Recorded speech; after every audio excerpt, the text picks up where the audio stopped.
Alhamdulillah. Alhamdulillah wahda sadaqa wa'ada wa nasara 'abda wa a'azza judahu wa zama al-ahzab. Asyhadu an la ilaha illallah wahdahu la syarika lah wa asyhadu anna sayyidana wa nabiyyana Muhammadan abduhu wa rasuluh la nabiyya wa la rasula ba'da. Allahumma sholli fasalli wa sallim wa barik ala sayyidina Muhammad wa ala alihi wa sahbihi wa mawala la hawla wa la quwwata illa billah. Amma ba'du fa ya ibadallah, usikum wa nafsi wa iyaya bi taqwallah wa ta'atihi la'allakum tuflihun. Wa qala Allah ta'ala fil Qur'anil Karim, bismillahirrahmanirrahim, ya ayyuhalladzina amanu kutiba alaikumus syiyam kama kutiba alal ladzina min qablikum la'allakum tattaqun. Wa qala Rasulullah sallallahu alaihi wa alihi wasallam, man fariha bidukhuli Ramadan haramallahu jasadahu 'ala nar. Sadaqallahul 'azim wa sadaqa rasuluhun nabiyul habibul karim wa nahnu 'ala dzalika minasyahidin wasyakirin. Walhamdulillahi rabbil alamin. Ma'asyiral muslimin jamaah Jumat rahimakumullah. Pertama, marilah kita bersyukur pada Allah. Yang kedua, marilah kita bersalawat kepada Rasulullah sallallahu alaihi wa alihi wasallam. Dari atas mimbar ini izinkan al-fakir berwasiat pada diri al-fakir dan para jamaah pada umumnya. Marilah kita selalu meningkatkan kualitas keimanan dan ketakwaan kita kepada Allah Subhanahu wa ta'ala. Terlebih-lebih kita sekarang berada di dalam bulan suci, bulan mulia, bulan agung, yakni bulan Ramadan. Ma'asyiral muslimin jamaah Jumat rahimakumullah. Marhaban ya syahrul Ramadan. Marhaban ya syahrul syiyam. Selamat datang wahai bulan Ramadan. Selamat datang wahai bulan puasa.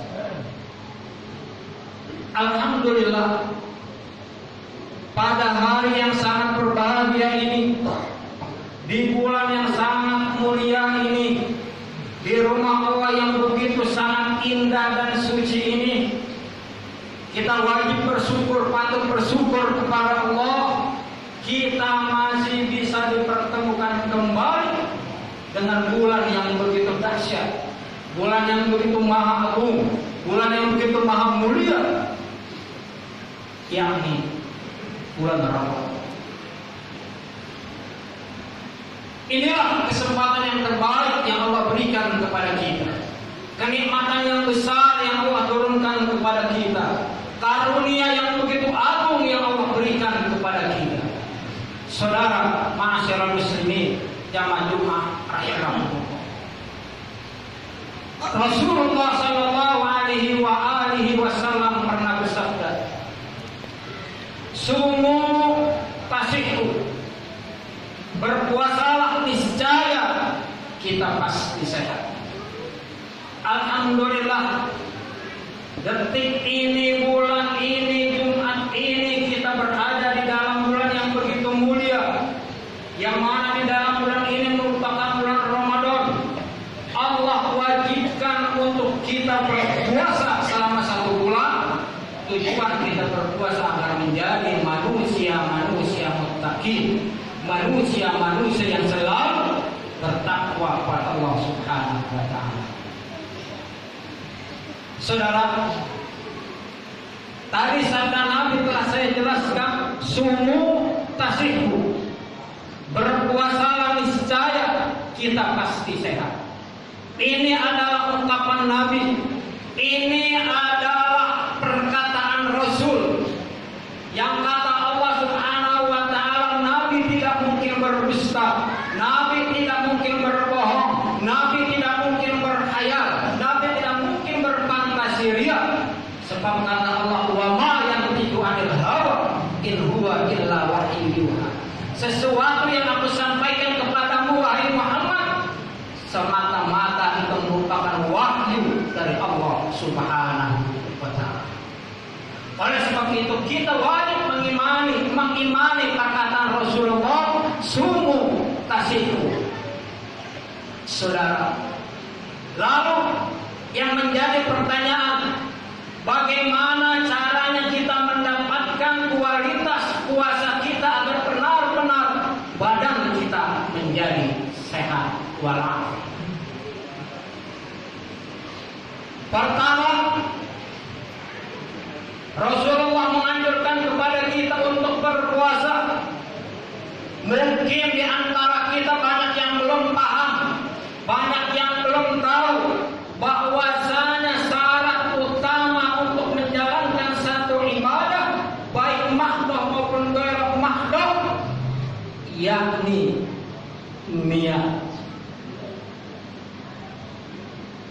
Niat merupakan salah satu rukun yang wajib kita jalankan, yang wajib kita kerjakan, yang wajib kita ucapkan dan lafalkan baik dalam mulut dan di dalam hati kita. Niat satu tekad bulat yang terpendam di dalam hati. Niat adalah merupakan konstitusi hati dan beriringan dengan ucapan mulut yang tertanam, yang terpikirkan oleh akal pikiran dan diucapkan melalui lisan. Saudara ma'asyiral muslimin yang majmua rahimakumullah.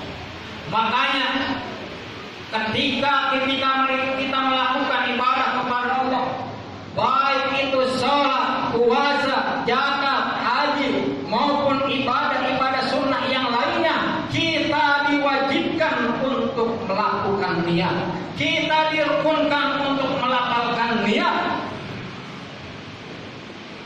Karena Rasulullah Sallallahu Alaihi Wasallam pernah bersabda, innamal a'malu binniyat. Sesungguhnya setiap perbuatan diawali dengan niat. Saudara ma'asyiral muslimin yang majmua rahimakumullah. Oleh sebab itu saudara, sumu tasihu yang digalang-galangkan oleh Rasulullah, berpuasalah niscaya kau pasti sehat. Ketika kita niat, kita ambil contoh. Tak kala seorang tidak berpuasa, baik di dalam bulan Ramadan maupun di luar bulan Ramadan, orang tersebut di pagi hari tidak sarapan, pukul 9 tidak makan, pukul 11 perutnya lapar, pukul 1, pukul 2 perutnya makin keroncongan, pukul 6 maghrib bisa-bisa dia mendapatkan penyakit panas dingin, perut kembung, lambung terpusing, dan seluruh tubuh badannya akan mengalami gangguan kesehatan. Kalau seseorang itu tidak melakukan niat, akan tetapi sebaliknya, ketika kita melafalkan niat di malam hari, melakukan niat ketika setelah sahur sebelum sholat subuh maupun setelah melaksanakan sholat sunnah tarawih, yang pertama konsekuensinya pukul 9 pagi alhamdulillah perut kita tidak terasa lapar, pukul 11 siang alhamdulillah ketika kita melakukan niat perut juga tidak merasa lapar, pukul 1, pukul 2 tidak keroncongan. Bahkan yang lebih hebatnya lagi, ketika pukul 4 ba'da asar sampai menjelang maghrib, perut kita semakin tidak merasakan apa yang namanya kelaparan dan keroncongan. Bahkan ketika menjelang maghrib, perut kita mendapatkan energi dari Allah Subhanahu wa ta'ala. Itulah faedahnya niat. Itulah manfaatnya niat. Kenapa bisa terjadi? Ketika tak kala seorang tidak niat melakukan ibadah puasa, di pagi hari merasakan lapar, di siang hari merasakan lapar, bahkan sampai gangguan kesehatan akan meresapi dalam tubuh kita. Saudara ma'asyiral muslimin, jamaah Jumat rahimakumullah. Inilah faedahnya niat. An-niyat mahal fil qalb. Niat tempatnya dalam hati. Saudara, perlu saya sampaikan, ketika kita niat di dalam hati, otomatis niat kita tersambung ke pusat otak saraf kita. Dari otak pusat saraf kita langsung menginstruksikan kepada jaringan-jaringan sel, kepada seluruh anggota tubuh, kepada seluruh darah-darah yang mengalir, urat-urat yang menggerakkan tubuh, kaki dan tangan kita.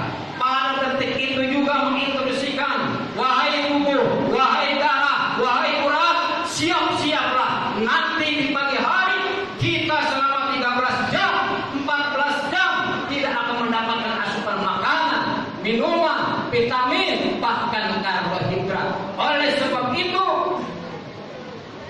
kita banyak mengirim tenaga untuk menghadapi satu kondisi yang tidak memungkinkan. Selama 13 jam tubuh kita merasa kekosongan dari apa yang namanya makanan dan minuman. Ma'asyiral muslimin, jamaah Jumat rahimakumullah. Itulah hebatnya niat. Ketika kita niat, insya Allah badan kita sehat. Ketika kita tidak niat, yang pasti badan kita akan mengalami apa yang namanya gangguan. Yang kedua, sumut tasihu yang dianjurkan oleh Rasulullah Sallallahu Alaihi Wasallam. Puasa yang mencerminkan kesehatan, puasa yang bagaimana? Nabi pernah bersabda, tasahharu fa inna fi sahur barakah. Sahurlah, maka sesungguhnya di dalam sahur itu ada keberkahan. Saudara ma'asyiral muslimin, jamaah Jumat rahimakumullah. Terkadang kita merasa shock, kita merasa hebat, kita merasa gagah, mentang-mentang tubuh kita sehat, mentang-mentang tubuh kita kuat, mentang-mentang tubuh kita tidak mengalami gangguan kesehatan. Kita seenak udulnya, semau pikirannya, semau otak dan hatinya, tidak pernah melakukan apa yang namanya sahur. Padahal fa inna fi sahur barakah. Sesungguhnya di dalam sahur itu ada keberkahan, kebaikan, kemanfaatan, dan kemaslahatan. Mana contohnya?